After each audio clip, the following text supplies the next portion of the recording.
members of the Board of Trustees, distinguished faculty and guests, honorable elected officials, thank you, State Senator, mayors and all of the honorable elected officials, staff, parents, family, students, and friends.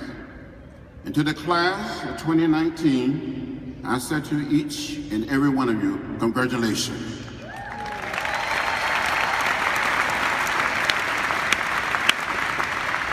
I must tell you from the bottom of my heart that I'm delighted and very pleased and honored to be here.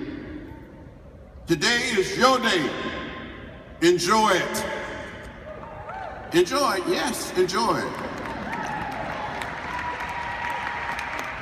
You can enjoy. Have a great time. Take a long, deep breath and take it all in. But after the parties are over, you must roll up your sleeve. This world needs talented men and women like you to lead it to a better place.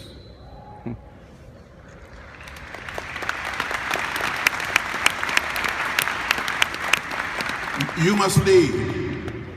You must find a way to get in the way. You must find a way to get in what I call good trouble, necessary trouble, to help redeem the soul of America and redeem our planet and save our planet and create a world community at peace with yourself.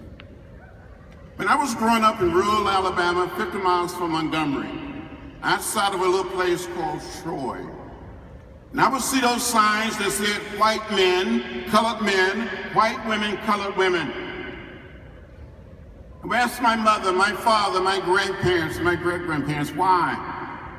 They would say, boy, that's the way it is. Don't get in the way, don't get in trouble. But I was inspired to get in trouble. Good trouble, necessary trouble. So I advise each and every one of you young people to go out there and get in trouble. Help make our country a better place. Help save democracy.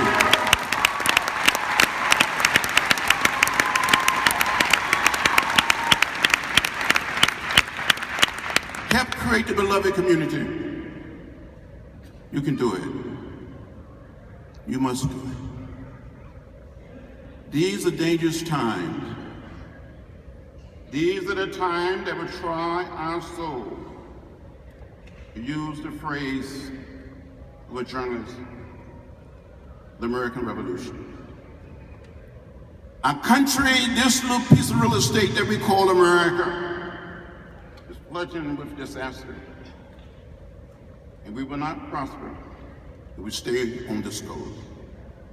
America now more than ever before needs you. This country needs you to be headlights and not taillights. We need you to lead our nation to a better place. Now, I traveled here last evening from the state of Georgia, where people still have to march, protest, push and pull, file lawsuits, and plead cases just to register to vote.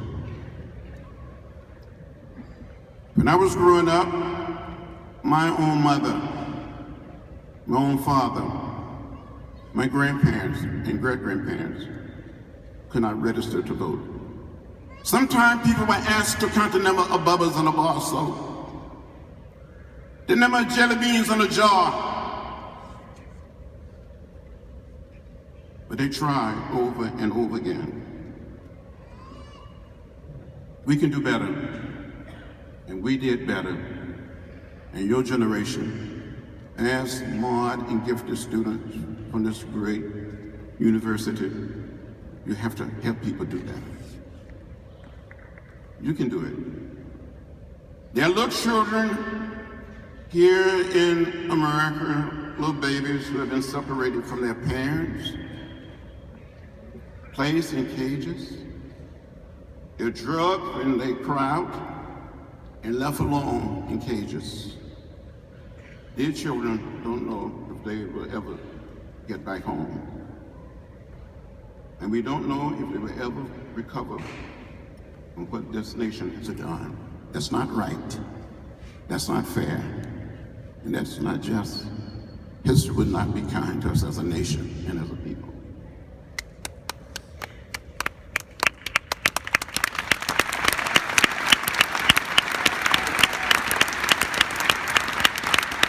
We need, as a country and as a nation and as a people, be about the business of building bridges and not walls.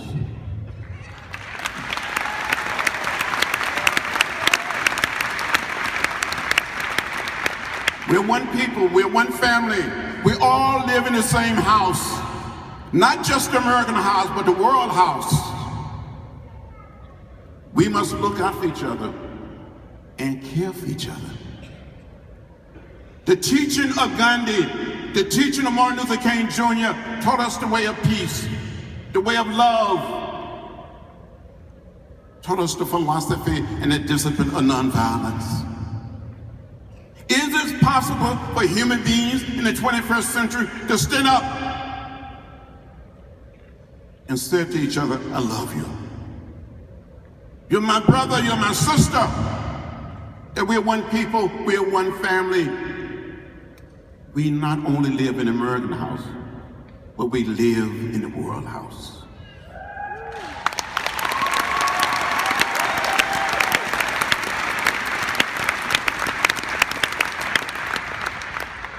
Sometimes it seems to me like we're losing it. I wonder, have we lost our way? As the leader of the 21st century, you cannot afford to leave this school thinking about your own future alone. As we face the difficulties of our time. Horace Mann, the great educator and founder of modern day education, put it this way. He said, you must be ashamed to die before you win some victory for humanity. My philosophy is very simple. If you see something that is not right, not fair, not just, you have a moral obligation to say something, to do something, and not be quiet.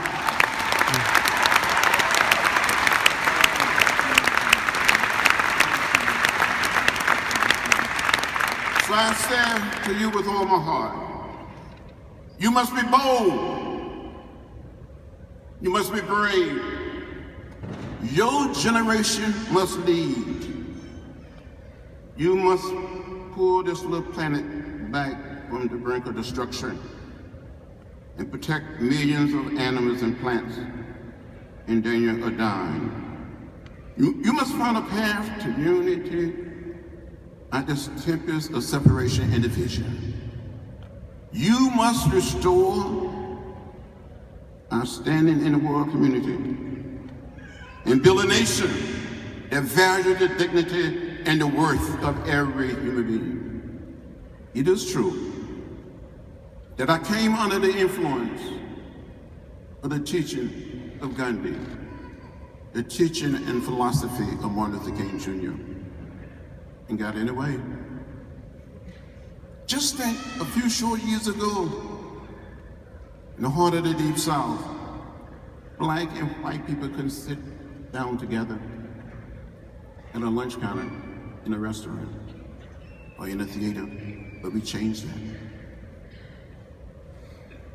We sat in, we marched, we were beaten, and went to jail. Yes, it's true that during the 60s, I was arrested and jailed 40 times.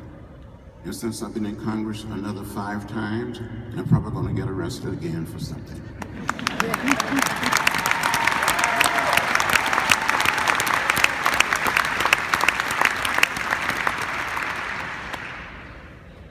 The last time a group of us, and I thank every member, every single member the congressional delegation from the state participated in a sit-in on the House floor.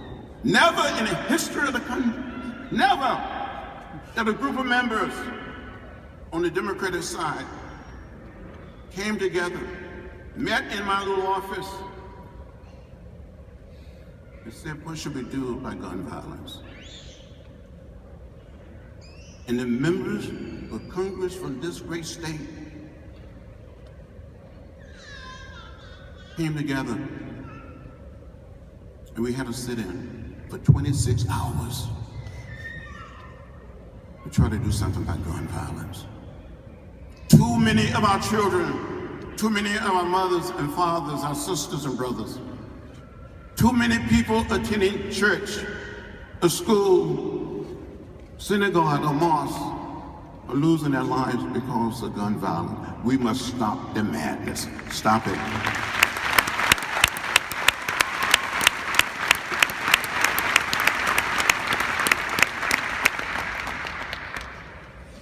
I know I'm asking a lot, but it is nothing I did not face in my own lifetime.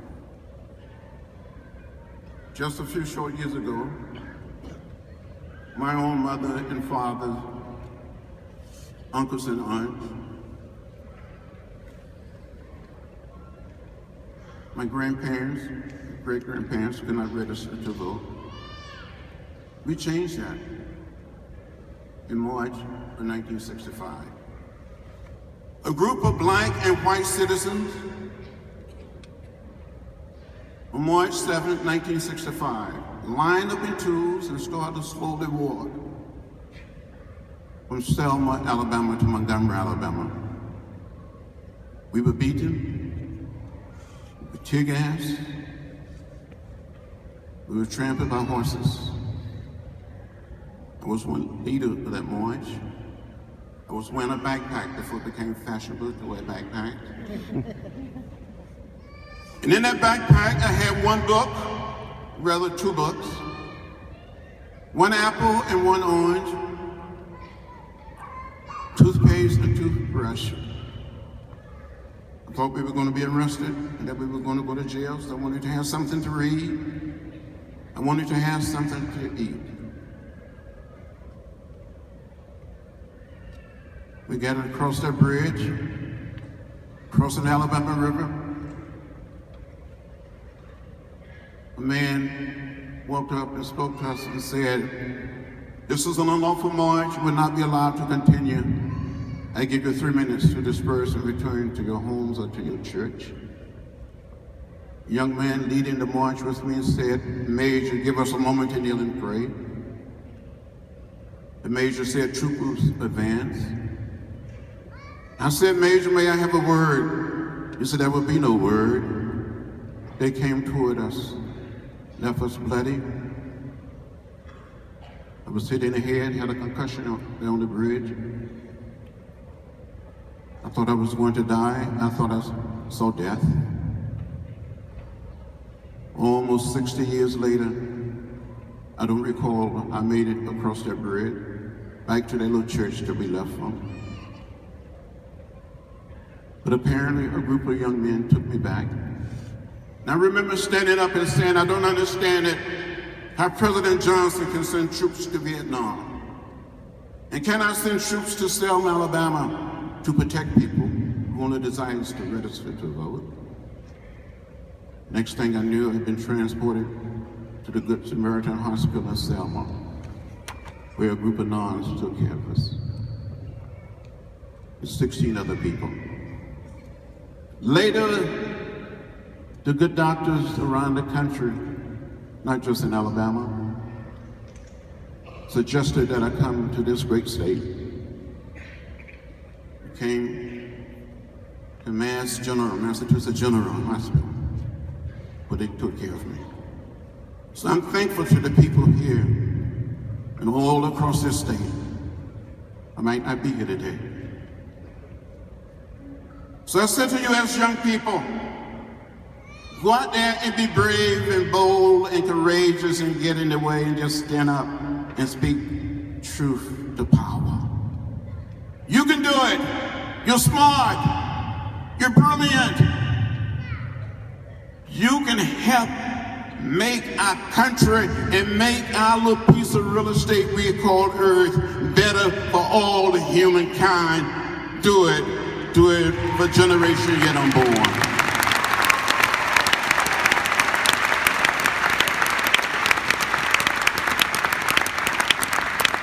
I wish you well. Go in peace with much love. Thank you.